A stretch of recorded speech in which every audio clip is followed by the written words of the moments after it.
Hello and अस्सलाम वालेकुम dear फलकानस। Welcome back to our channel. As you know कि सो फार हमने 11 लेक्चर जो है रिगार्डिंग द एमसीक्यू सीरीज़ वो अपलोड किए हैं। आज के 12th लेक्चर की शुरुआत करने जा रहे हैं हम पहले क्वेश्चन से। पहला क्वेश्चन जो है हमारा that is the nurse is assessing the deep tendon reflex of a client with pre eclampsia which method is use to elicit the biceps reflex. That means के एक नर्स जो है वो असेस करती है डीप टेंडन रिफ्लेक्सेस एक ऐसे client का जिस क्लाइंट को क्या है प्री एक्लम्शिया है। तो कौन सा मेथड ये यूज़ करेंगी for the determination of biceps reflex और for examination of the biceps reflex. देखिए जो डीप टेंडन रिफ्लेक्सेस होते हैं हमारी बॉडी में एज यू नो कि टेंडनस होते हैं। टेंडनस का क्या काम होता है? टेंडनस जो होते हैं टेंडनस कनेक्ट करते हैं बोन्स को विथ मसल। सो जो टेंडनस एक इंडिविजुअल की बॉडी में होते हैं डिफरेंट हेल्थ कंडीशंस में क्या होता है जो इन टेंडन्स की रिफ्लेक्स होती है और जो इन टेंडन्स का पावर होता है वो इधर रिड्यूस हो जाता है और इंक्रीज हो जाता है। सो ये एक इम्पॉर्टेंट टूल बनता है for the physical examination. So physical examination में अगर बात करेंगे तो कौन सा मेथड ऑफ फिजिकल एग्जामिनेशन होता है जिसमें हम डीप टेंडन रिफ्लेक्स को चेक करते हैं? That is the percussion. Percussion से हम एक इंडिविजुअल जो है उसकी डीप टेंडन रिफ्लेक्सेस को देखते हैं। तो परकशन में हम एज यू नो कि एक हैमर का यूज़ करते हैं that is called as the percussion hammer. ठीक है, परकशन हैमर की मदद से ही हम ऐसे इंडिविजुअल का जो है डीप टेंडन रिफ्लेक्सेस हम चेक करते हैं। सो एक्चुअल में जब हम डीप टेंडन रिफ्लेक्सेस देखते हैं तो इन एक्चुअल सेंस हम ऐसे इंडिविजुअल का क्या देखते हैं? देखिए जो भी टेंडनस होते हैं एक इंडिविजुअल में तो टेंडनस को हम क्या करते हैं? हम स्टिमुलेशन प्रोवाइड करते हैं एक टेंडन को। अगर हम एज पर इंस्टेंस के किसी भी रीजन में किसी इंडिविजुअल को एक टेंडन है तो टेंडन पे हम क्या करते हैं? एक एक्सटर्नल फोर्स और एक्सटर्नल टेंशन जो है वो हम अप्लाई करते हैं एक टेंडन पे। सो उससे क्या होता है एक टेंडन में कुछ सेंसरी रिसेप्टर्स होते हैं विद इन द टेंडन। उन सेंसरी रिसेप्टर्स को हम क्या बोलते हैं? उन सेंसरी रिसेप्टर्स को हम बोलते हैं गोल्गी टेंडन ऑर्गन्स।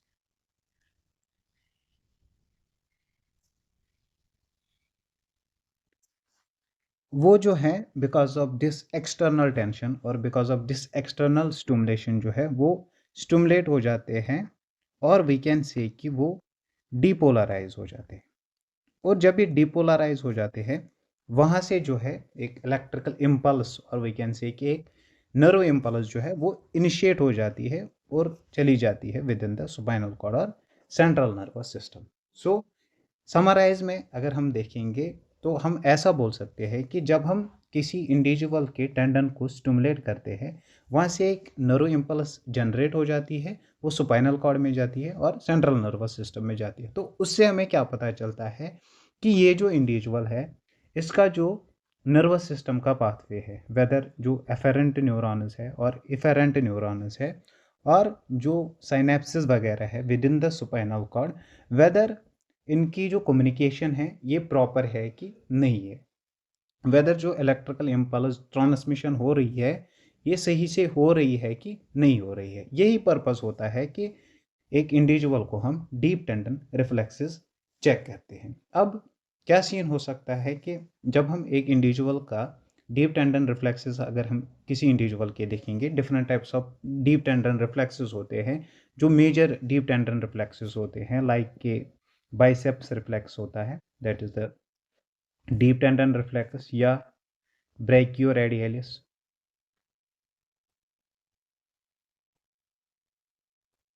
या ट्राइसेप्स रिफ्लेक्स या पैटेलर रिफ्लेक्स और एंकलर रिफ्लेक्स। ये जो है ये मेजर डीप टेंडन रिफ्लेक्सेस होते हैं। सो ये तो हम एग्जामिनेशन के थ्रू करते हैं। अब यहाँ पे इम्पॉर्टेंट क्या है कि एक तो हमें ये पता होनी चाहिए कि किस एरिया को अगर हम स्टिमुलेट करेंगे तो कौन सी रिफ्लेक्स चेक होती है। नंबर सेकंड इज कि अगर हम स्कोरिंग करेंगे तो स्कोर के बेसिस पे हम क्या देंगे। ठीक है, सो अगर किसी इंडिविजुअल को जो है उसको डीप टेंडन रिफ्लेक्सेस एब्सेंट होंगे दैट मीन्स कि आप जो है आप स्टिमुलेट कर रहे हो टेंडन को, वहाँ से कुछ स्टिमुलेशन जो है वो जनरेट नहीं होती है। दैट मीन्स कि ऐसे इंडिविजुअल को एब्सेंट है डीप टेंडन रिफ्लेक्सेस। जब डीप टेंडन रिफ्लेक्सेस एक इंडिविजुअल को एब्सेंट होते हैं वहाँ पे हम ज़ीरो रीडिंग देते हैं। दैट मीन्स कि जो डीप टेंडन रिफ्लेक्सेस है that are absent DTR means deep tendon reflexes. अब कोई इंडिविजुअल ऐसा है, इंडिविजुअल को जो है वो लो डीप टेंडन रिफ्लेक्सेस है और वी कैन से कि देयर इज हाइपो रिफ्लेक्सिया। जो इन टेंडन्स का जो टोन है वो कम है। सो वहाँ पे जो रीडिंग हम देते हैं वी गिव 1+ और सिंपली प्लस हम देते हैं। 1+ minus there is hyporeflexia. अगर नॉर्मल डीप टेंडन रिफ्लेक्स एक इंडिविजुअल को होगी तो हम +2 देते हैं, ठीक है, that means there is normal. Then अगर 3+ देंगे there is hyperreflexia without clonus. That means कि एक इंडिविजुअल जो है उसको हाइपर रिफ्लेक्सिया है but there are no seizure movement नहीं होते। और अगर +4 हो then there is hyperreflexia with GLONASS.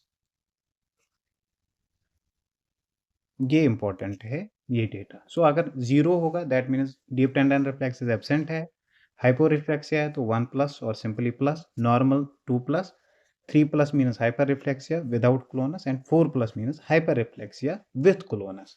अब यहाँ पे अगर देखेंगे ऑप्शन 1 की तरफ हमें क्या देखना है, बाइसेप्स रिफ्लेक्स जो है एक इंडिविजुअल की चेक करनी है। The nurse places her thumb on the muscle inserted in the antecubital space and taps the thumb briskly when with the reflex hammer. That means कि अगर ये एक इंडिविजुअल जो है उसकी आर्म है, ठीक है, जो यहाँ पे ये रीजन होता है एल्बो के इनर साइड में दैट इज द एंटीक्यूबेटल फोसा, वहाँ पे क्या रखा है, थंब रखा है और जो ये पेशेंट का थंब है उसको टैप किया है briskly with the reflex hammer. So अगर यहाँ पे हम देखेंगे सो सिंपली हम क्या चेक करते हैं, हम ऐसे इंडिविजुअल जो है ऐसे इंडिविजुअल की बाइसेप्स रिफ्लेक्स को चेक करते हैं, ठीक है। Now second is the nurse loosely suspends the clients arms in an open hand, ठीक है, एक हैंड में जो है पेशेंट की आर्म जो है उसको ग्रैस्प कर लिया and tapping the back of the client's elbow. जब back of the client's elbow हम टैप करेंगे तो यहाँ से जो मसल है that is the triceps muscle, ठीक है, उसको स्टिमुलेशन मिल रही है। So at that time we can say कि यहाँ से जो है हम एक पेशेंट जो है उसकी जो ट्राइसेप्स रिफ्लेक्स है उसको हम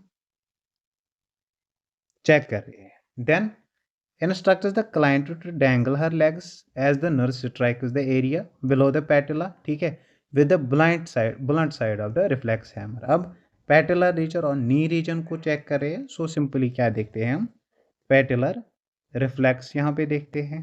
then instructs the client to place her arm loosely at her side as the nurse strikes the muscle inserted just above the wrist।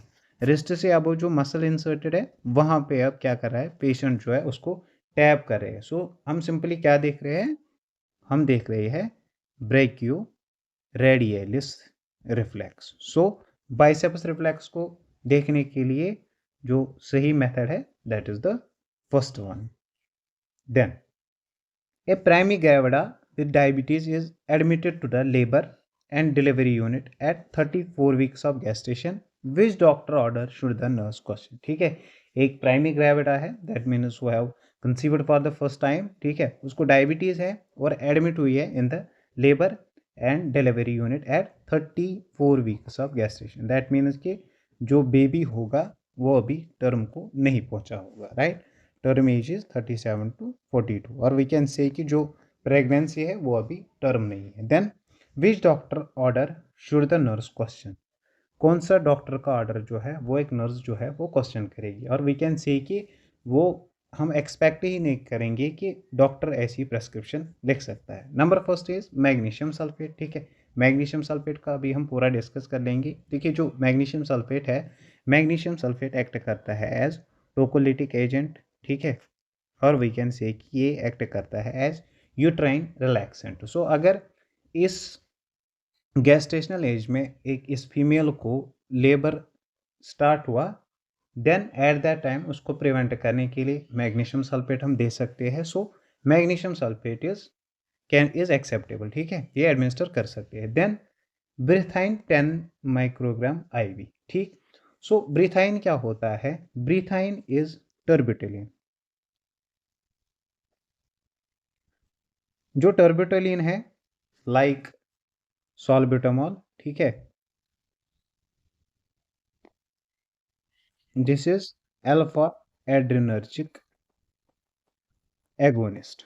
That means कि ये एड्रेनर्जिक स्टिमुलेशन को प्रमोट करता है, और वी कैन से कि ये sympathetic nerve stimulation जो है उसको प्रमोट करता है। अब अगर ये सिंपैथेटिक स्टिमुलेशन को प्रमोट करता है, सो दैट मीन्स कि अगर हम ये पेशेंट को एडमिनिस्टर करेंगे, सिंपैथेटिक नर्व स्टिमुलेशन से क्या होता है, ब्लड शुगर लेवल इंक्रीज होता है और हाइपरग्लाइसीमिया होता है। अब ऑलरेडी जो फीमेल है दैट इज हैविंग डायबिटीज, अगर ब्रेथाइन हम इसको एडमिनिस्टर करेंगे तो हाइपरग्लाइसीमिया के चांसेस बढ़ सकते हैं। सो ये कंट्राइंडिकेटेड रहेगा यहाँ पे। So this prescription should be questioned. Then option C देखेंगे तो Stadol is that is the synthetic form of opioid analgesic, वो हम पेन मैनेजमेंट के लिए दे सकते हैं, इससे हाइपरग्लाइसीमिया नहीं होता है। देन एनसेप is cyclosporine, this is the antibiotic, ये भी इंडिकेटेड है, ये भी हम एडमिनिस्टर कर सकते हैं। Then diabetic multigravida is scheduled for amniocentesis at 32 weeks of gestation to determine the LS ratio, ठीक है। then phosphatidyl glycerol levels, LS ratio is 1:1 and the presence of phosphatidyl glycerol is noted, the nurse assessment of this data is, ठीक है। एक diabetic मल्टीग्रेविडा है, उसको जो है that has been scheduled for amniocentesis, ठीक है, at 32 weeks of gestation. Amniocentesis में क्या करते हैं, जो एमनियोटिक फ्लूइड है वो हम ड्रेन करते हैं just for diagnostic purpose. Then जब हमने एमनियोटिक फ्लूइड कलेक्ट किया तो वो दिखा रहा है LS ratio of 1:1, that is the lecithin sphingomyelin ratio. So जो लेसिथिन है, लेसिथिन की प्रोडक्शन की अगर हम बात करेंगे, at the age of 28 weeks जो है ऑफ गेस्टेशन, एक फीटस जो है उसमें प्रोडक्शन ऑफ लेसिथिन स्टार्ट हो जाती है। देन जब ये बेबी जो है ऑलमोस्ट मोर देन 35 वीक्स को पहुंचता है, एट दैट टाइम जो इसका एलएस रेशो होता है दैट इज 2:1, ठीक है। और वी कैन से कि जो टर्म बेबी होता है 37 वीक्स का जो होता है उसमें एलएस रेशो होता है 2:1। अब एलएस रेशो 2:1 का क्या मतलब है कि जो इसके लंग्स है दैट आर मैच्योर, ठीक है। लंग मैच्योरिटी को रोल आउट करने के लिए हम एलएस रेशो देखते हैं एक इन्फेंट में। अब जो यहाँ पे एलएस रेशो आ रहा है that is 1:1, that is means कि जो लेसिथिन है दैट इज लेस। अब लेसिथिन अगर कम है दैट मीन्स कि जो लंग्स है दैट आर नॉट मैच्योर। जब लंग्स मैच्योर नहीं है तो देयर आर द चांसेस कि जो इन्फेंट है, जो बेबी है, उसको क्या हो सकता है, रेस्पिरेटरी डिस्ट्रेस सिंड्रोम हो सकता है। ऑप्शंस की बात करेंगे, infant is at low risk for congenital anomalies, LS ratio पे ये रोल आउट नहीं होगा। Then infant is at high risk for IUR, ठीक है, ये भी एलएस रेशो पे रोल आउट नहीं होगा। Infant is at high risk for respiratory distress syndrome, क्योंकि जो एलएस रेशो है that is less than. Which observation in the newborn of a diabetic mother would require immediate nursing intervention, ठीक है। जो newborn है of diabetic mother's, उनको किस चीज़ की इमीडिएट इंटरवेंशन की ज़रूरत होती है? देखिए जो भी मदर्स होते हैं that are having diabetes during the pregnancy, that means कि GDM जिनको होता है, GDM वाली फीमेल्स में क्या होता है, फर्स्ट थिंग इज कि इनको पॉलीहाइड्रोमनियाज होते हैं। दैट मीन्स कि जो इनका एमनियोटिक फ्लूइड है उसका वॉल्यूम एलिवेटेड होता है, मोर देन 25 सेंटीमीटर जो है उनका एमनियोटिक फ्लूइड इंडेक्स होता है। देन जो भी डायबिटिक मदर्स होते हैं उनके जो बेबीज होते हैं दैट आर मैक्रोसोमिक। मैक्रोसोमिक मीन्स कि उनका जो बर्थ वेट होता है that is more than 3.5 kg। अब मैक्रोसोमिक कैसे होते हैं ये, जिस भी मदर को डायबिटीज़ होगी दैट मीन्स कि इसका जो ब्लड शुगर है वो एलिवेटेड रहता है। So extra amount of blood sugar जो है वो इन्फेंट को मिलता है, वो इस फीटस को मिलता है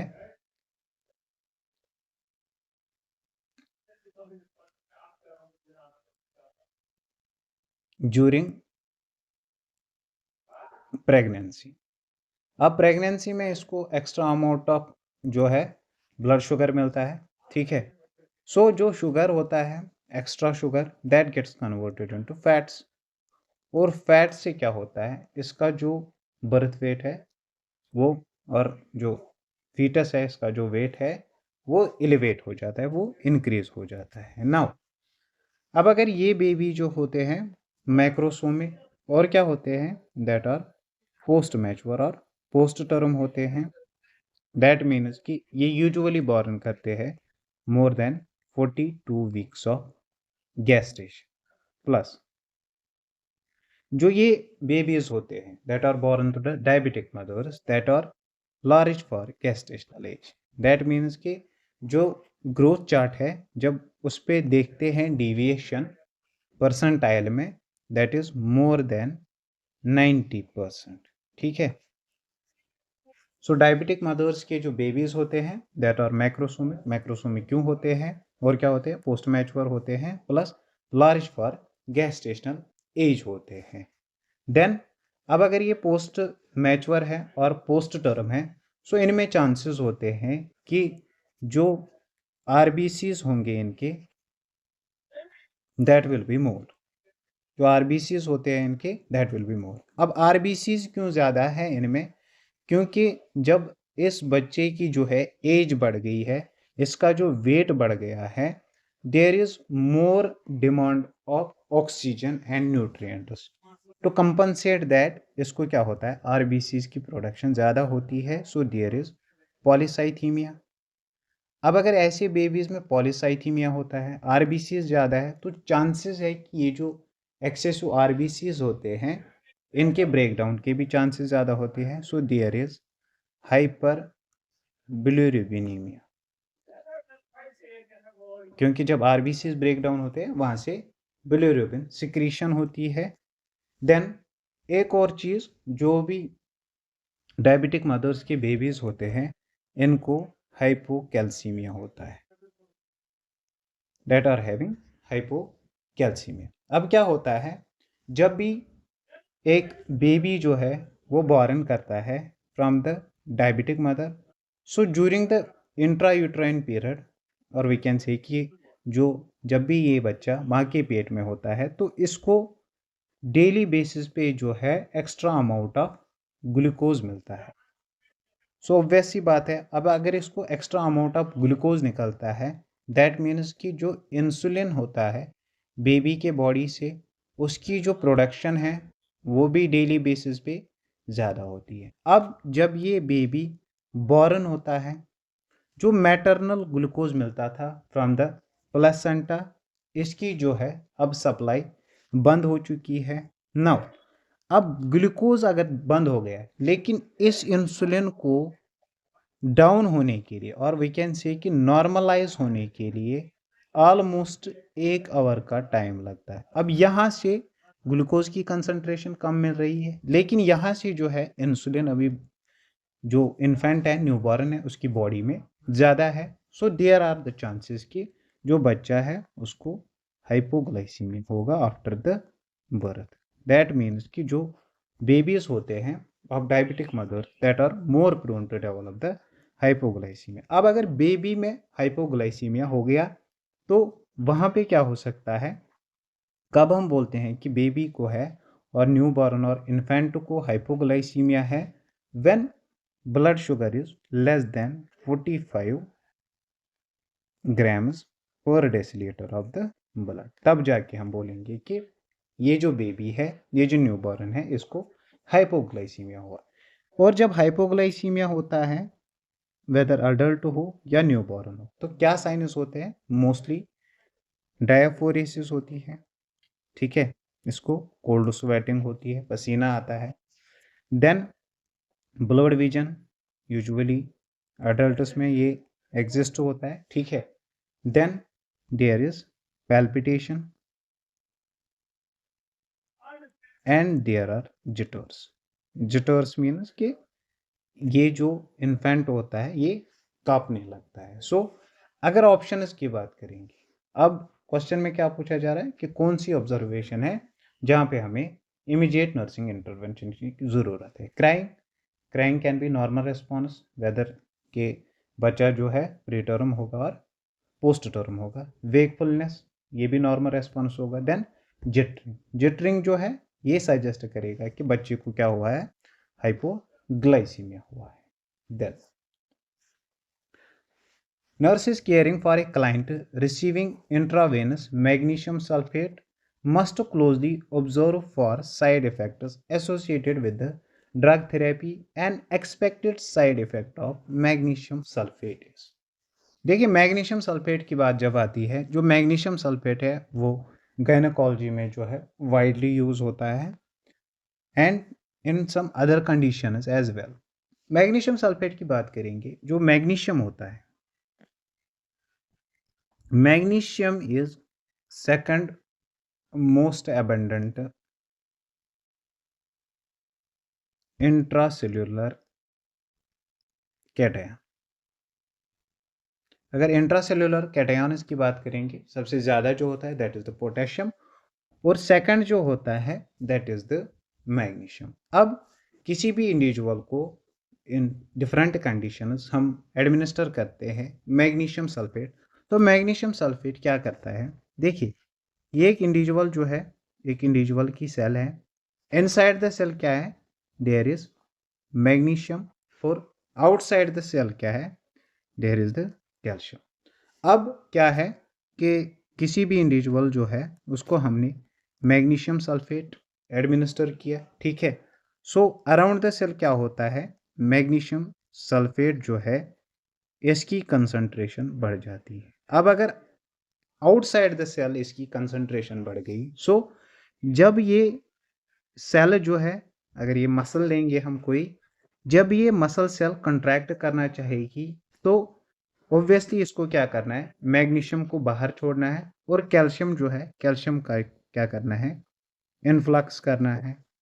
लेकिन जब हम मैग्नीशियम सल्फेट एक इंडिविजुअल में एडमिनिस्टर करते हैं, outside the muscle cell magnesium की कंसंट्रेशन बढ़ जाती है।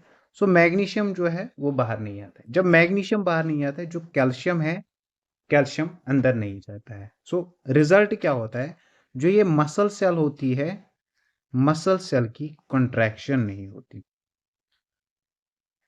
देन अब सेम बात करेंगे, अगर कोई नर्व सेल है, कोई न्यूरॉन है, तो वहां पे भी क्या होता है, सेम सीन होता है। कैल्शियम जो है उसका इन्फ्लक्स हो जाता है, मैग्नीशियम का इफ्लक्स हो जाता है, और वहां से जो है एक नर्व इम्पल्स जो है वो ट्रांसमिट हो जाती है। सो जब भी हम एक इंडिविजुअल जो है उसको मैग्नीशियम सल्फेट एडमिनिस्टर करते हैं, मसल सेल की कंट्रैक्शन जो है वो नहीं होती है, no muscle cell contraction, plus जो नर्व इम्पल्स जो है उसका जो है ट्रांसमिशन, उसका ट्रांसमिशन नहीं होता है। Now let us take some examples कि कहाँ कहाँ पे जो है मैग्नीशियम सल्फेट एक इंडिविजुअल में यूज होता है।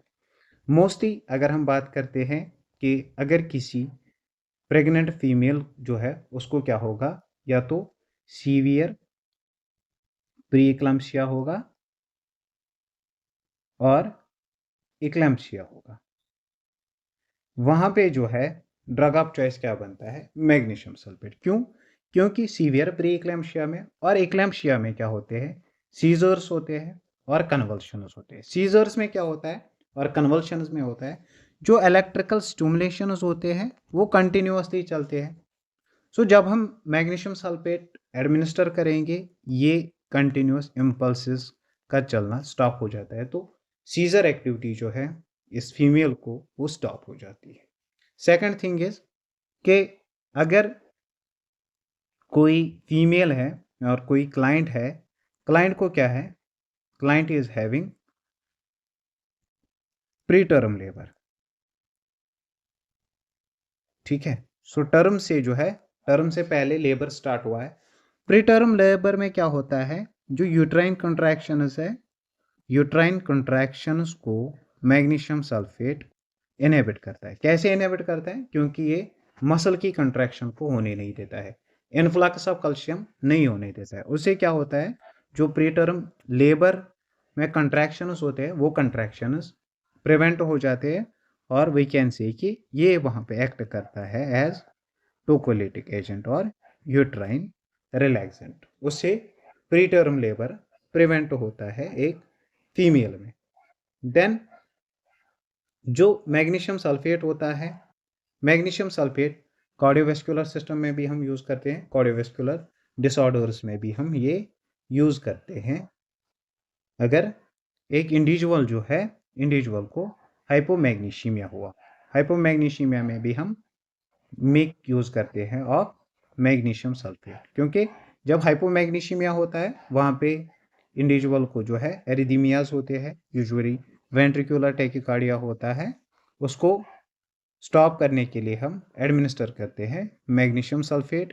या किसी इंडिविजुअल जो है, किसी इंडिविजुअल को हाइपोकैलीमिया होता है, हाइपोकैलीमिया के साथ एसोसिएशन होती है ऑफ हाइपोमैग्नीशीमिया, तो वहाँ पे भी हम एडमिनिस्टर करते हैं मैग्नीशियम 1 ग्राम करते हैं as IV infusion. In the same way अगर किसी इंडिविजुअल जो है, किसी इंडिविजुअल को एजमा है, रेस्पिरेटरी डिसऑर्डर है, तो वहाँ पे ब्रोंकियल मसल्स को स्मूथ करने के लिए हम मैग्नीशियम सल्फेट का यूज़ करते हैं। कैसे स्मूथ करता है वो मैकेनिज्म हमने ऑलरेडी चेक किया। देन जीआई सिस्टम में भी मैग्नीशियम सल्फेट का यूज़ करते हैं, डिफरेंट जो सिरप्स होते हैं उनमें प्रेजेंट होता है मैग्नीशियम सॉल्ट। वो क्या करता है, ये रिलीव करता है कॉन्स्टिपेशन को। कैसे रिलीव करता है, क्योंकि ये डेफिकेशन को प्रमोट करता है by increasing the osmotic retention of fluids,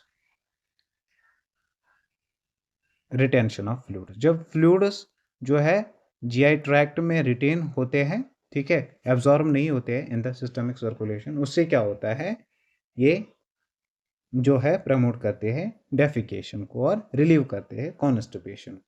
magnesium sulphate की बात करेंगे प्रेगनेंसी में, तो प्रेगनेंसी में ये जो मैग्नीशियम सल्फेट है ये रिलेटिवली सेफ होता है। देयर आर सम कंडीशंस कि अगर जो है कोई प्रेग्नेंट फीमेल है, उसको माइस्थीनिया ग्रेविस है, ठीक है, क्योंकि माइस्थीनिया ग्रेविस में ऑलरेडी क्या होता है, there is acetylcholine deficiency, ठीक है, और जो रिसेप्टर्स होते हैं that are not properly responding to the acetylcholine, तो वहाँ पे ऑलरेडी जो है मसल कंट्रैक्शन, नर्व इम्पल्स सही से ट्रांसमिट नहीं होती है। अगर हम ऐसी फीमेल को मैग्नीशियम सल्फेट देंगे तो फर्दर इनहिबिट होगी ये नर्व ट्रांसमिशन। या कोई फीमेल है उसको रीनल इम्पेयरमेंट है, जो मैग्नीशियम है वो यूजुअली जो है थ्रू किडनीज क्या होता है, एक्सक्रीट आउट होता है। अगर रीनल इम्पेयरमेंट है तो वहाँ पे इसकी एक्सक्रीशन जो है वो कम हो सकती है और चांसेस ऑफ टॉक्सिसिटी जो है वो बढ़ सकती है। अदर जो कंडीशंस है उनमें जो है मैग्नीशियम सल्फेट रिलेटिवली सेफ है। देन वहाँ पे हम क्या यूज़ कर सकते हैं, वहाँ पे हम डिफरेंट ड्रग्स यूज़ कर सकते हैं लाइक द फेनेटोइन, फेनेटोइन और कार्बामेंजिपिन वगैरह, वो हम और डाइजिपाम वहाँ पे हम यूज़ करते हैं। और we make use of lytic cocktail. अगर कोई फीमेल है उसको इक्लम्शिया है और साइड बाय साइड उसको क्या है, माइस्थीनिया ग्रेविस और रीनल इम्पेयरमेंट है, तो वहाँ पे some other anticonvulsants use करते हैं और we make use of lytic cocktail. अब लाइटिक कॉकटेल क्या होता है, लाइटिक कॉकटेल में हम जो है 3 ड्रग्स एडमिनिस्टर करते हैं। ड्रग्स के नाम खाली याद रखने हैं, वन इज़ द क्लोरप्रोमेजीन और promethazine and pethidine, that is the CPP, chlorpromazine, promethazine and pethidine हम लाइटिक कॉकटेल में यूज करते हैं फॉर मैनेजमेंट ऑफ कन्वल्शंस इन एक्लम्प्सिया। वहां पे हम मैग्नीशियम सल्फेट का यूज नहीं करते। अब जो भी ड्रग्स होते हैं हमारे पास, हर एक ड्रग का अपना अपना साइड इफेक्ट होता है। सो मैग्नीशियम सल्फेट के भी कुछ साइड इफेक्ट्स है, जैसे मैग्नीशियम सल्फेट जो है, अब ऑब्वियस सी बात है, अगर ये मसल कंट्रैक्शन को इनहिबिट करता है, सो जो ब्लड वेसल्स है, ब्लड वेसल्स में स्मूथ मसल्स होते हैं, उनको भी कंट्रैक्ट करेगा। So there can occur the vasodilation. ठीक है, वेजोडाइलेशन अगर होगी तो क्या होगा, there can occur the fall in blood pressure, there is hypotension. Patient जो है, पेशेंट ड्राउजी फील करेगा, there will be lethargy and there will be hypersomnolence. ठीक है, पेशेंट जो है उसको क्या होगा, उसको नींद ज़्यादा आएगी। That will be the side effects of this drug. अब किसी कंडीशन में क्या होता है, टॉक्सिसिटी होती है, वहाँ पे कुछ डिफरेंट सीन होता है। बट यहाँ पे हमें क्या पूछा जा रहा है कि एक्सपेक्टेड साइड इफेक्ट क्या है of magnesium sulphate. Decreased urinary output, hypersomnolence और absence of knee jerk reflex and decreased respiratory rate. So जो एक्सपेक्टेड साइड इफेक्ट है दैट इज द हाइपरसोमनिलेंस। अब जो रिमेनिंग 3 है that are the signs of magnesium sulphate toxicity. Magnesium sulphate toxicity कब होती है, जब रेनल इम्पेयरमेंट वाले पेशेंट को हम एडमिनिस्टर करते हैं, या जो रिकमेंडेड डोजेज होती है उससे ज़्यादा एडमिनिस्टर करते हैं, वहाँ पे चांसेस ऑफ टॉक्सिसिटी जो है वो बढ़ जाते हैं और मैग्नीशियम सल्फेट की टॉक्सिसिटी होती है। देखिए, मैग्नीशियम सल्फेट को जब हम गायनी में यूज़ करते हैं तो वहाँ पे दो फार्मूलाज होते हैं जिनसे हम एडमिनिस्टर करते हैं of magnesium sulphate. One is the Pritchard's formula, another is Zuspan formula. जो मोस्ट कॉमनली हम यूज करते हैं that is the Pritchard's formula. अब प्रीचर्स रेजिमेंट क्या है और प्रीचर्स फार्मूला क्या है, जो लोडिंग डोज होता है,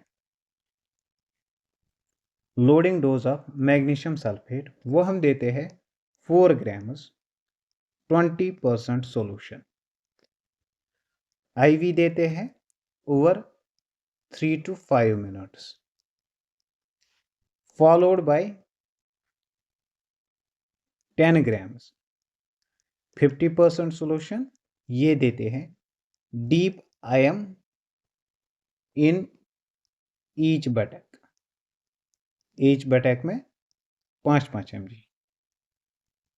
सो जो प्रीचर्स फार्मूला है उसमें हम लोडिंग डोज देते हैं 4 grams 20% solution IV over 3 to 5 minutes, followed by 10 grams 50% deep IM in each बटैक। कितना देते हैं, 5 mg देते हैं। दैट मीन्स कि आप किसी इमरजेंसी में हो, गायनोकोलॉजी इमरजेंसी आई ऑफ दिस इक्लैम्प्सिया, वहाँ पे आपको क्या देना है, लोडिंग डोज देना है मैग्नीशियम सल्फेट का, वो हम इतना देते हैं, ऐसे एडमिनिस्टर करते हैं।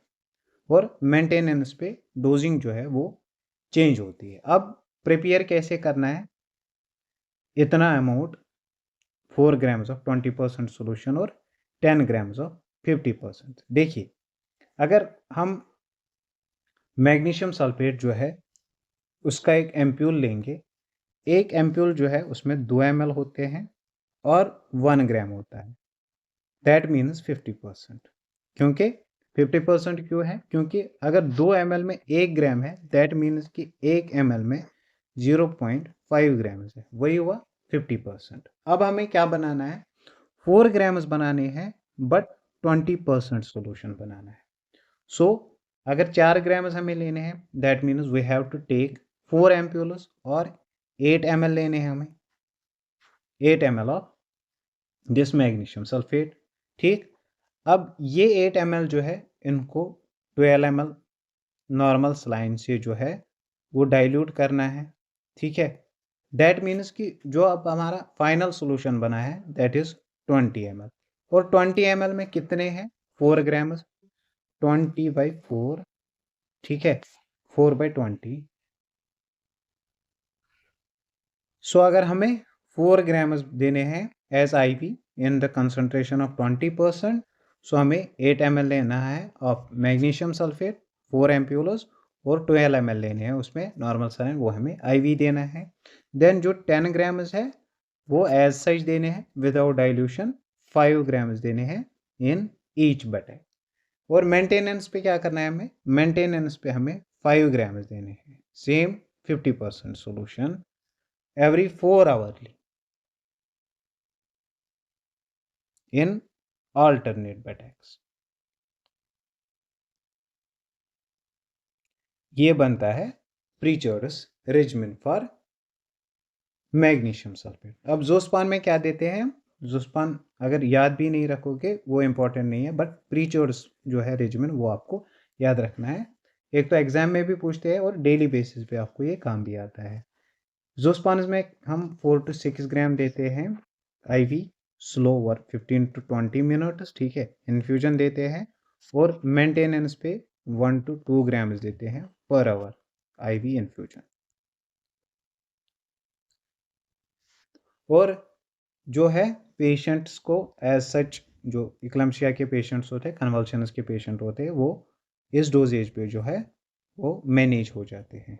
मोस्ट ऑफ द केसेस में जो है कंटिन्यूएशन की जो है ज़रूरत नहीं पड़ती है। अब अगर किसी भी पेशेंट को टॉक्सिसिटी हुई तो टॉक्सिसिटी में क्या चांसेस है कि साइनस क्या हो सकते हैं, इनिशियल साइन क्या होती है of magnesium sulphate toxicity.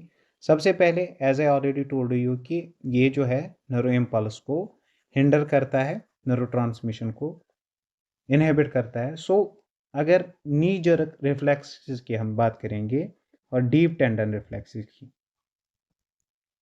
in case of this magnesium sulfate toxicity there will be absent deep tendon reflex। और डीप टेंडन रिफ्लेक्स में कौन सी रिफ्लेक्स सबसे पहले एब्सेंट हो जाती है, that is the knee reflex और patellar reflex.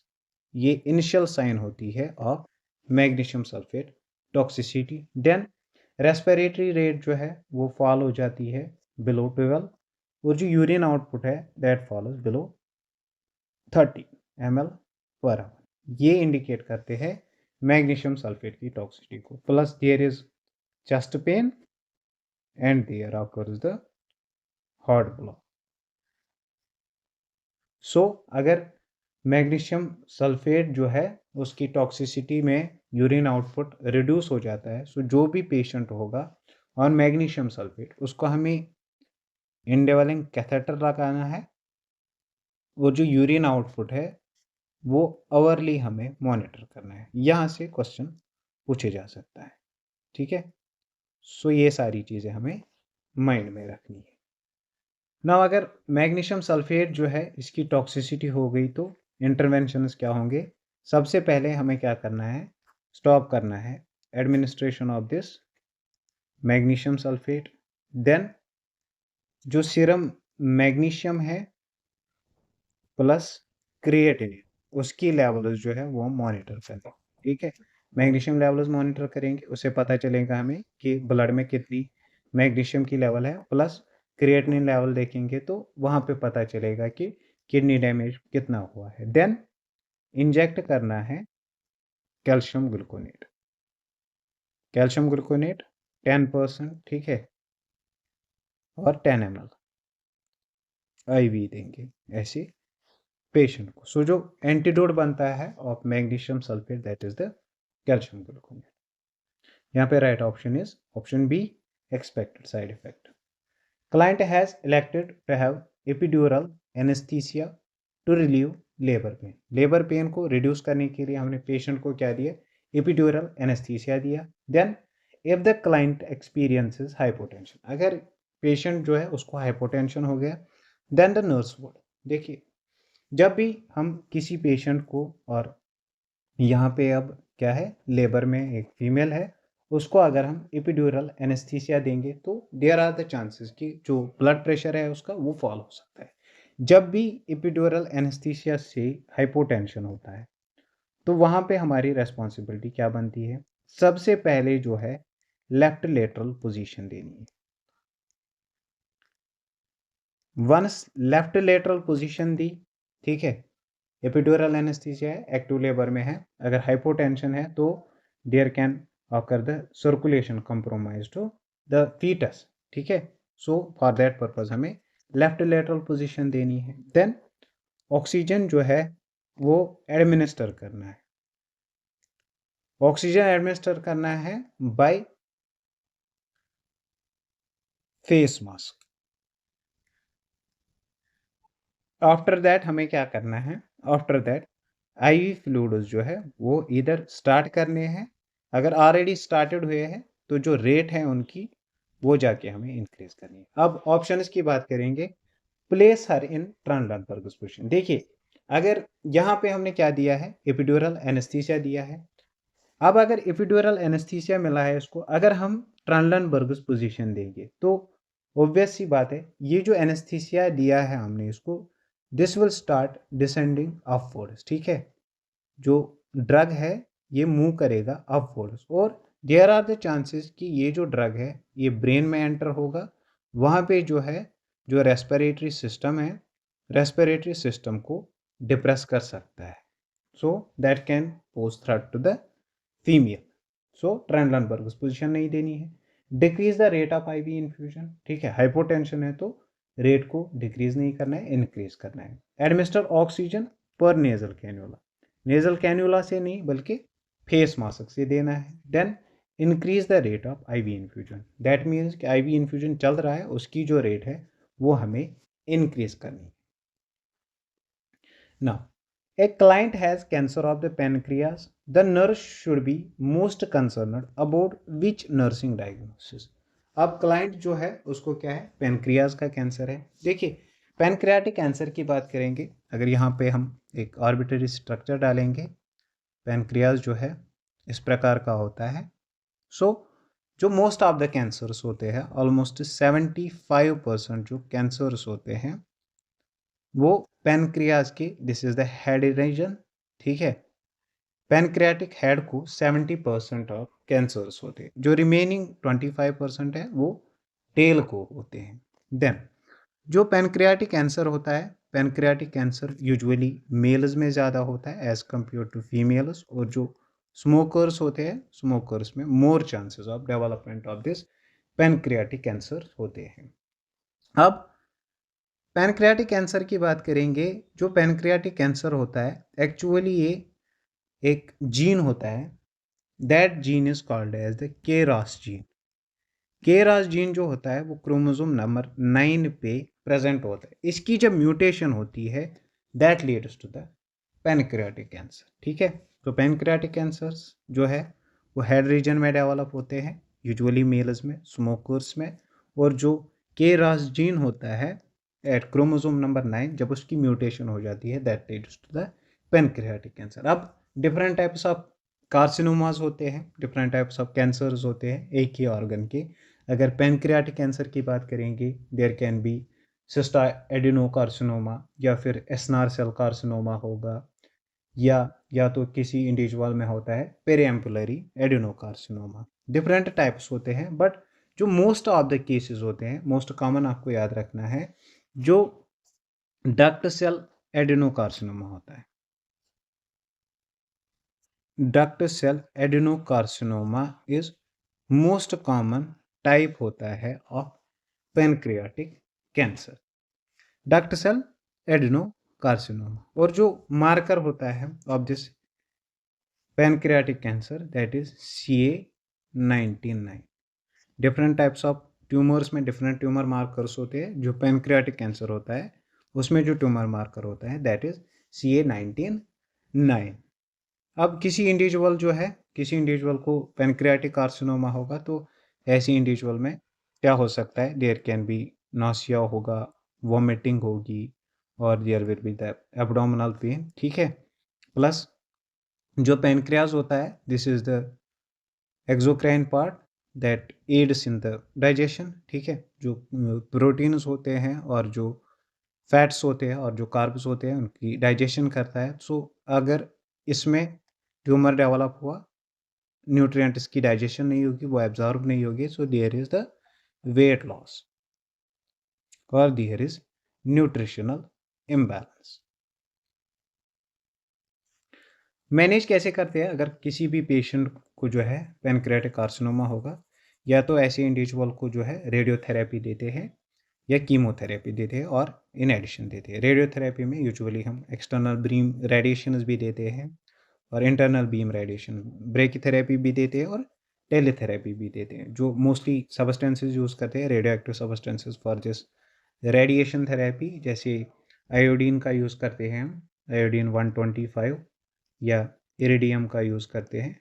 Most of the रेडियोथेरेपीज में यही दो जो है यूज़ करते हैं। देन अगर कीमोथेरेपी की बात करेंगे, जो ड्रग ऑफ चॉइस होता है for this pancreatic carcinoma, that is five fluorouracil पूछा गया है। So drug of choice for pancreatic carcinoma is five fluorouracil. और सर्जिकल इंटरवेंशन में जो कॉमनेस्ट प्रोसीजर है जो हम करते हैं in case of this pancreatic carcinoma, that is the Whipple's procedure. Whipple's procedure, Whipple's procedure क्या है? Whipple's procedure is pancreatico duodenectomy, pancreatico duodenectomy. अब विपलस प्रोसीजर में क्या करते हैं? विपलस प्रोसीजर हम तब करते हैं जब पैनक्रियाटिक कार्सिनोमा होगा। विपलस प्रोसीजर जो है इसमें हम 4 ऑर्गन्स जो है उनको एक्सरसाइज करते हैं। कौन कौन से पार्ट को एक्सरसाइज करते हैं? First one is the head of pancreas. Head of pancreas जो है इसको रिमूव करते हैं। देन जो ड्यूडेनम होता है, that is the part of the small intestine, इसको रिमूव करते हैं। देन जो पाइलोरस होता है, ठीक है, that is the distal part of stomach, stomach का जो नीचे वाला पार्ट होता है उसको रिमूव करते हैं। और गॉल ब्लैडर जो फिर रिमेनिंग रहता है उसको एनास्टोमोसिस करते हैं। So in case of this Whipple's procedure we remove head of the pancreas, duodenum, pylorus और गॉल ब्लैडर को। सो क्वेश्चन में क्या पूछा गया था कि मोस्ट कंसर्नड नर्सिंग डायग्नोसिस क्या होगा? First one is the Altered nutrition. अब पैनक्रियाज जो है उसका जो डाइजेशन में पार्ट इन्वॉल्व होता है that is usually involve, so there will be having the alteration in the nutrition. Then the nurse is caring for a client with uremic frustum. The nurse is aware that uremic frustum is often seen in the client's. देखिए जो uraemic फ्रोस्टस होते हैं वो तब develop होते हैं जब uric acid accumulate हो जाता है बिलो द स्किन, कुछ वाइट पैचेस बनते हैं, that are called as the uraemic frosts. और यूजुअली उन पेशेंट्स में डेवलप होते हैं जिनको क्या होता है? क्रॉनिक रीनल फेलियर होता है। अब लिवर डिसऑर्डर जो होते हैं, अब किसी इंडिविजुअल जो है उसको लिवर डिसऑर्डर है, तो लिवर में क्या होता है? जो अमोनिया होता है, ammonia gets converted into urea, ठीक है। अब अगर किसी इंडिविजुअल को लिवर का डिसऑर्डर है तो अमोनिया कन्वर्ट नहीं होगा into the urea, so ammonia की लेवल जो है within the blood stream जो है इंक्रीज हो जाएगी। But there are some conditions, अगर कुछ लिवर डिसऑर्डर होगा, इन्फ्लेमेटरी डिसऑर्डर होगा लिवर में, तो वहाँ पे क्या होता है? वहाँ पे जो सिंथेसिस होती है of urea that increases. In case of the inflammatory disorders of the liver, जो यूरिया की प्रोडक्शन है वो इंक्रीज हो जाती है। अब यूरिया की प्रोडक्शन इंक्रीज होगी तो वहाँ पे यूरेमिक फ्रोस्टस बनने के चांसेस होते हैं। So right option will be option C. Otherwise जो यूरेमिक फ्रोस्टस है that are characteristic of renal disorders. Then question is, the client arrives in the emergency department after a motor vehicle accident. Nursing assessment finding include BP of 80/34, pulse rate of 120 and respiration of 20. Which is the client's most appropriate priority nursing diagnosis? So patient जो है उसको road traffic accident हुआ है, वहाँ पे अब after that blood pressure जो है दैट इज़ 80/34 और पल्स रेट जो है दैट इज़ 120। दैट मीन्स जो ब्लड प्रेशर है वो फॉल हुआ है, देयर इज़ हाइपोटेंशन, और जो पल्स रेट है that is increase, so there is tachycardia. अब हाइपोटेंशन है और टेकिकार्डिया है, that is suggestive of hypovolaemic shock. और जो रेस्पिरेशन है दैट इज 20, ये नॉर्मल है, ठीक है। नाउ अगर रेस्पिरेशन नॉर्मल है तो पहली प्रायोरिटी पे एयरवेज नहीं जाएगी। ऑप्शंस की बात करेंगे, अल्टरेशन इन सेरेब्रल टिश्यू परफ्यूजन, ठीक है। अब बीपी यहाँ पे कम है तो सेरेब्रल परफ्यूजन प्रेशर जो है वो लेस ही होगा, बट मोस्ट अप्रोप्रिएट हमें चूज करना है फ्लूइड वॉल्यूम डेफिसिट। यहाँ पे बीपी कम है, दैट मीन्स कि फ्लूइड लॉस हुआ है in the form of the blood loss, so fluid volume loss, priority nursing diagnosis बनेगा। इनफेक्टिव एयरवे क्लियरेंस नहीं बनेगा बिकॉज रेस्पिरेशन जो है that is within normal limit. Alteration in sensory perception, ये later diagnosis बनेगा। Then home health care nurse is visiting an 18-year-old with osteogenesis imperfecta, which information obtained on the visit would cause the most concern the client। ठीक है, सो एक home health nurse जो है वो visit कर रही है 18-year-old चाइल्ड को जिसको क्या है osteogenesis imperfecta. Osteogenesis imperfecta simply means कि जो बोनस है, बोनस परफेक्टली नहीं बनी हुई होती है। ठीक है, ये एक ऑटोसोमल डोमिनेंट डिसऑर्डर होता है। ऑटोसोमल डोमिनेंट डिसऑर्डर होता है, उसमें क्या होता है, जो बोनस होते हैं, बोनस नॉर्मली नहीं बनी होती है और there is deformity in bones. अब डिफॉर्मिटी है बोनस में, सो दीज बोनस जो होते हैं in case of osteogenesis imperfecta they are fragile. Fragile bones होते हैं और वी कैन से कि मोस्ट प्रोन होते हैं towards the fracture. For that reason ये जो बोन्स होते हैं ये फ्रेजाइल होते हैं, सो इसको हम बोलते हैं brittle bone disorder. So osteogenesis imperfecta is also called as the brittle bone disorder. क्यों? क्योंकि इसमें बोन्स जो होते हैं वो फ्रेजाइल होते हैं, ब्रिटल होते हैं, मोर प्रोन टू फ्रैक्चर होते हैं। और एक और चीज़ यहाँ पे with respect to osteogenesis imperfecta जो आपको जहन में रखनी है, जो चेस्ट होता है ऐसे बच्चे का that is barrel shape. Likewise in COPD barrel shaped chest होता है, ऑस्टियोजेनेसिस इम्परफेक्ट में भी क्या होता है, बैरल शेप्ड चेस्ट होता है। सो अगर किसी बच्चे को ऑस्टियोजेनेसिस इम्परफेक्टा है तो इसको ऐसी चीज़ों से, ऐसी गेम्स से अवॉइड करना है, ऐसे प्लेस से जहाँ पे फ्रैक्चर ऑफ चांसेस जो है वो इंक्रीज हो सकते हैं, लाइक टू प्ले फुटबॉल। ठीक है, that is the thing that is more concern, क्योंकि अगर ये फुटबॉल प्ले करेगा देयर आर द चांसेस कि इसको फ्रैक्चर हो सकता है। Now the nurse working the organ transplant unit is caring for a client with WBC count of 450 during evening visitation. If visitor brings a basket of fruit, what action should the nurse take? That means कि एक patient है, वो उसको care कर रही है एक nurse, ठीक है, in the organ transplant unit. अब पेशेंट जो है उसका WBC काउंट है 450, नॉर्मल इज 9 to 11,000। ठीक है, 450 है, that means there is low WBC count. और in other words we can say कि जो न्यूट्रोफिलस है, न्यूट्रोफिलस का काउंट कम है। नॉर्मल कितना होता है, 2500 से 7000। दैट मीन्स कि ऐसे पेशेंट को जो है न्यूट्रोपीनिया है। अब जिस भी पेशेंट को न्यूट्रोपीनिया होता है, एज फॉर इंस्टेंस कि कोई पेशेंट जो है किसी HIV वगैरह का है, या पेशेंट को कीमोथेरेपी चल या इम्यूनोसप्रेसेंट्स पे है, ऐसे पेशेंट को क्या होता है, न्यूट्रोपीनिया होता है। सो न्यूट्रोपीनिया के केस में हम क्या करते हैं, अगर हम मैनेजमेंट करेंगे ऐसे पेशेंट का और प्रिकॉशंस क्या लेने होते हैं, जो भी एक क्लाइंट होता है ऑफ न्यूट्रोपीनिया, ऐसे पेशेंट को हमें जो रफ फ्रूट्स एंड वेजिटेबल्स हैं वो नहीं देने। इन केस अगर देंगे that must be peeled of. क्यों? क्योंकि जो रफ फ्रूट्स एंड वेजिटेबल्स है ये हम कंसिडर करते हैं एज बैक्टीरियल डाइट। ठीक है, और वी कैन से कि ये एक्ट करता है as a source of bacteria. So these are the sources of infection. So अगर किसी अटेंडेंट ने, किसी विजिटर ने यहाँ पे ये बास्केट ऑफ फ्रूट्स लाया है, इसको क्या करना है, ये हमें रिटर्न कर देना है because it can lead to infection to the patient. Allow the client to keep the fruit, ठीक है, वहाँ पे नहीं रखना है। Place the fruit next to the bed, ये भी नहीं करना है। Offer to watch the fruit for a client, उससे भी कुछ नहीं होगा। Then ask the family members to take the fruit home. Now the nurse is caring for a client following a laryngectomy, laryngectomy हुई है। Then where suddenly the client becomes non-responsive and pale with a BP of 90/40.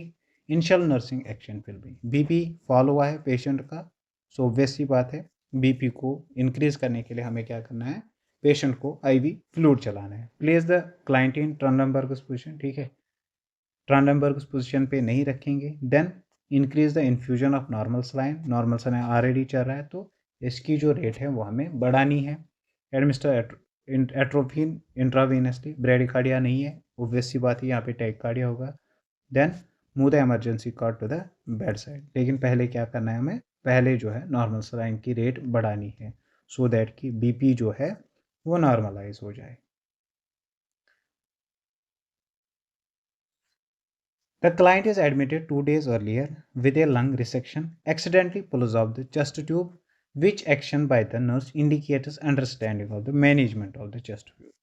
एक patient जो है उसको admit किया है 2 days earlier, उसको lung resection हुआ है। अब एक्सीडेंटली क्या हुआ कि उसको जो चेस्ट ट्यूब लगी थी वो पेशेंट ने पुल की, तो इनिशियल इंटरवेंशन क्या होगा। देखिए जो भी चेस्ट ट्यूब लगे होते हैं, पेशेंट को अगर चेस्ट ट्यूब लगा है, ठीक, अगर इस ट्यूबिंग जो है, ट्यूबिंग में कहीं पे क्या हो, ट्यूबिंग कहीं पे कट हुई तो वहाँ पे हमें क्या करना है कि जो बोतल है ऑफ वाटर उसमें ये ट्यूबिंग जो है वो हमें डिप करनी है। और अगर डिसलॉज हुआ है और पुल आउट हुआ है तो वहाँ पे क्या करना है कि अब जब ये जो, अगर ये पेशेंट की चेस्ट कैविटी है, यहाँ पे ये चेस्ट ट्यूब लगा था, अब अगर ये यहाँ से पुल आउट हुआ है तो यहाँ पे ओपनिंग क्रिएट हुई, तो देयर आर द चांसेस कि जो एयर है वो एंटर हो सकता है इनटू द लंग्स, ठीक है। सो वहाँ पे न्यूमोथोरैक्स हो सकता है। उस न्यूमोथोरैक्स को प्रिवेंट करने के लिए हमें क्या करना है, इस ओपनिंग को जो है वो कवर करना होता है। किससे कवर करना होता है, वो हमें पेट्रोलियम और वैसलीन गॉज से, ठीक है, क्लोज करना होता है। एक प्लेन गाज से हम क्लोज नहीं कर सकते हैं, क्यों, क्योंकि जो प्लेन गाज होता है उसमें कुछ पोर्स होते हैं। सो ये जो पोर्स है ये प्रमोट कर सकते हैं इन्वेजन ऑफ द ईयर। अब अगर ये वैसलीन गाज है सो इसमें पोर्स जो है वो कवर हुए होंगे और हाइड हुए होंगे, सो ये अलाउ नहीं करेगा मूवमेंट ऑफ द ईयर। सो ऐसी कंडीशन में हमें क्या करना है, कवर करना है इंसर्शन साइड को with the vaseline gauze. Then client is being treated with sodium warfarin, ठीक है, वारफेरिन चल रहा है एक पेशेंट को, and has a prothrombin time PT उसका आ रहा है 120 second. Which intervention would be most important for this patient. तो जो अगर हम पीटी की बात करेंगे, पीटी हम usually as I already told you कि जो भी पेशेंट ऑन एंटीकोगुलेंट थेरेपी होगा, वारफेरिन पे होगा, उसमें पीटी चेक करते हैं और 12 to 20 सेकंड जो है that is the normal range. अब अगर कोई पेशेंट वारफेरिन पे है 2 to 2.5 टाइम्स जो है उसका पीटी हम कंसिडर करते हैं एज नॉर्मल, ठीक है। दैट मीन्स कि अगर 12 नॉर्मल है 24 तक हम नॉर्मल रह सकते हैं, ठीक है, 24 और 6 30, ठीक है, यहाँ से भी अगर 20 का भी, दैट मीन्स ऑलमोस्ट 50 सेकंड जो है वो वहाँ तक हम नॉर्मल कंसिडर कर सकते हैं। अब पीटी जो है दैट इज़ 120 सेकंड्स, ठीक है, दैट मीन्स जो इसका प्रोथ्रोम्बिन टाइम है that is elevated. So simply there are the chances कि पेशेंट को क्या हो सकता है, पेशेंट को ब्लीड हो सकता है।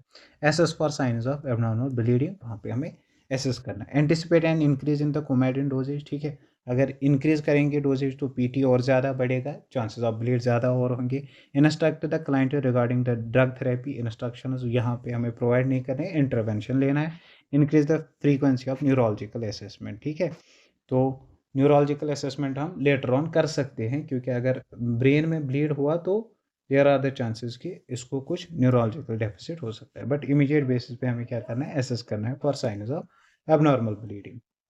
Then which selection would provide most calcium for the client who is 4 month pregnant। so यहाँ पे हमें कैल्शियम का सोर्स पूछा जा रहा है। One is the granola bar, then bran muffin, cup of yogurt and glass of fruit juice. जो milk होता है, मिल्क एंड मिल्क प्रोडक्ट्स, उसमें ज़्यादा कैल्शियम होता है, so right option will be the yogurt. Then client with preeclampsia is admitted to the unit with the order of magnesium sulfate, which action by the nurse indicates the understanding of the magnesium sulphate, nurse performance vaginal examination. Vaginal examination और magnesium sulphate से कोई relation नहीं है, as जैसा पहले भी देखा आपने। Then nurse places a padded tongue blade at the bedside, ठीक है, अगर पेशेंट को जो है चांसेस ऑफ कन्वल्जन है वहाँ पे रखने हैं, बट मैग्नीशियम सल्फेट से कन्वल्जन नहीं होते हैं। देन नर्स इंसर्ट से पोलिस कैथेटर, ठीक है, पोलिस कैथेटर इंसर्ट करना है, वहाँ पे यूरिन आउटपुट देखना है हमें, क्योंकि अगर यूरिन आउटपुट लेस देन 30 आया दैट सजेस्टेड कि मैग्नीशियम सल्फेट की टॉक्सिसिटी हुई है। Then best size Cathlon for administration of blood transfusion to a 6-year-old boy. 6-year-old अगर कोई बेबी होगा उसको कौन से साइज का जो है कैन्यूला हम यूज कर सकते हैं for the blood transfusion. Usually जो स्टैंडर्ड है दैट इज 18 गेज का, 18 साइज का हम करते हैं, that is the this green one for blood transfusion. But जो एज है दैट इज जस्ट 6 years, तो वहाँ पे हमें क्या करना है, 20 गेज का यूज करना है, that is the pink. Now client is admitted to the unit 2 hours after an explosion causes burns to the face. The nurse would be most concerned with the client developing which of the following. अब client जो है admit हुआ है 2 our पहले, उसको क्या हुआ है, एक्सप्लोजन में उसको जो बर्न हुआ है, फेस पे बर्न हुआ है, तो कौन सा मोस्ट इंपॉर्टेंट कंसर्न है with respect to that client? Hypovolaemia, laryngeal oedema, hypernatraemia, hyperkalaemia. जब भी बर्न होता है, बर्न में जो है प्लाज्मा लॉस हो जाता है, so there occurs the hypovolaemia. ये हर एक टाइप ऑफ बर्न में होता है, डिपेंड्स की सीवियरिटी कितनी है बर्न की। देन लेरिंजियल एडिमा, अब फेस में जो है, फेस में बर्न हुआ है तो देयर आर द चांसेस के मैक्सिमम चांसेस है लेरिंजियल एडिमा हो सकता है इसको। देन हाइपरनेट्रीमिया, हाइपरनेट्रीमिया नहीं हाइपोनेट्रीमिया होता है इन केस ऑफ एवरी बर्न, और हाइपरकेलेमिया होता है। Next question is, the client has recently been diagnosed with diabetes. Which of the following indicates understanding of the management? Management की understanding हमें किस statement से पता चला है कि patient जो है वो ये understand कर चुका है management of the diabetes. Client selects a balanced diet from the menu. Client can tell the nurse the normal blood sugar. Client asks for brochures on the subject of diabetes. The client demonstrates correct insulin injection technique. जब patient जो है वो self learn करेगा self administration of this insulin, that suggests कि जो patient है उसको समझ में आ गया है management of this diabetes. Last question is, the client is admitted following cast application for a fractured ulna, which finding would be reported to the doctor. अब पेशेंट को क्या है, कास्ट लगा है, प्लास्टर कास्ट, ठीक है, और फ्रैक्चर जो है वो अल्नर बोन में हुआ है, तो कौन सी फाइंडिंग जो है वो रिपोर्ट करनी है to the doctor. Pain at the site, ठीक है, फ्रैक्चर हुआ है इनिशिएशन में, वहाँ पे सीवियर पेन होगी और विद ड्यूरेशन जो है पेन की सीवियरिटी कम होगी। अब अगर पेन है at the site that is a normal finding, ठीक है। वार्म फिंगर्स, इन्फ्लेमेशन है वहाँ पे, so there will be some sort of warmness. Then rapid pulse, ठीक है, अगर पल्स एब्सेंट है दैट मीन्स की सर्कुलेशन नहीं हो रही है। अगर रैपिड पल्स है दैट सजेस्ट नॉर्मल पल्स है, रैपिड पल्स है दैट मीन्स सर्कुलेशन हो रही है। Then paraesthesia of the fingers, numbness और पैरेस्थीसिया अगर यहाँ पे है दैट सजेस्ट्स कि देयर इज नर्वस कंप्रोमाइज, और वी कैन से कि because of the plaster cast इसको क्या हुआ है, कंपार्टमेंट सिंड्रोम डेवलप हुआ है। So paraesthesia of the fingers is abnormal finding जो हमें डॉक्टर को क्या है इन्फॉर्म करनी है। This was regarding the today's lecture. Hope you have enjoyed each and everything.